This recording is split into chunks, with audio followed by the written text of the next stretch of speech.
It rained that night, not heavy, just enough to tap the windows like a soft reminder that time was passing. We didn't talk much after. The woman left, not because there was nothing to say, but because sometimes silence is the only way to feel. Something all the way through we ordered dinner and ate on the floor like we used to. The wine stayed unopened at some point. He reached for my hand. I let him. His fingers were colder than mine, and somehow that made me want to hold them tighter. Apartment was still unfamiliar to me. Polished, sleek, too clean. But his eyes, his voice, his nervous, crooked smile. That was home. By midnight, the storm softened. We lay on the bed, side by side, not touching yet. He watched the ceiling. I watched him. Did you ever think, I said, that love would be this messy? He turned to me, thoughtful. Think the mess is where it becomes real. He rolled onto his side and brushed a strand of hair from my cheek. I've missed every version of you, he whispered. The sleepy one, the sharp-tongued one. The way you hum when you're focused. The way you hide your face when you're laughing too hard. I smiled without meaning to. I missed you too, I said. But I also started to forget how it felt. His brow furrowed slightly. I don't want that, he said. Neither do I.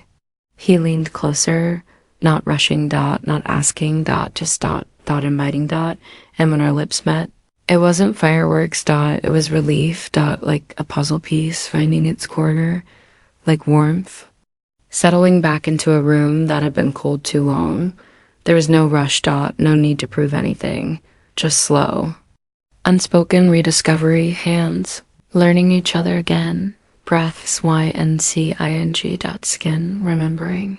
He traced my back like it was a map. He thought he'd lost. I held his face like it was the only truth in the world, and when we finally moved together, slow, deep, and quiet, it didn't feel like passion, felt like belonging. We didn't say, I love you, after we didn't need to.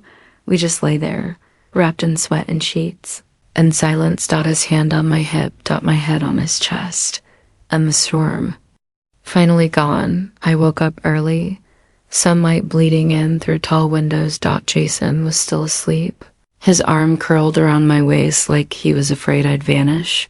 I stayed there, listening to his heartbeat, trying not to wonder what happened when this weekend ended. Later, over coffee, I asked, what happens when I leave again? He looked up from his mug. You don't have to. I smiled. That's not an answer. He reached for my hand. Then here's one. I don't want us to do distance anymore. Jason, come live here, not because of me, but with me. If we're going to keep choosing each other, let's do it in the same city.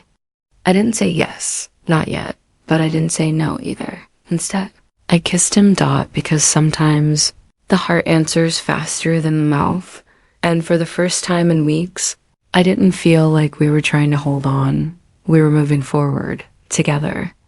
Of episode 11 minus 805 words, would you like episode 12 next? Options for the next direction, she returns home. And someone unexpected is waiting. She agrees to move. But their dynamic shifts too quickly. A letter arrives, one from her past, threatening her future with Jason. They start looking for a new place together and learn new things about each other.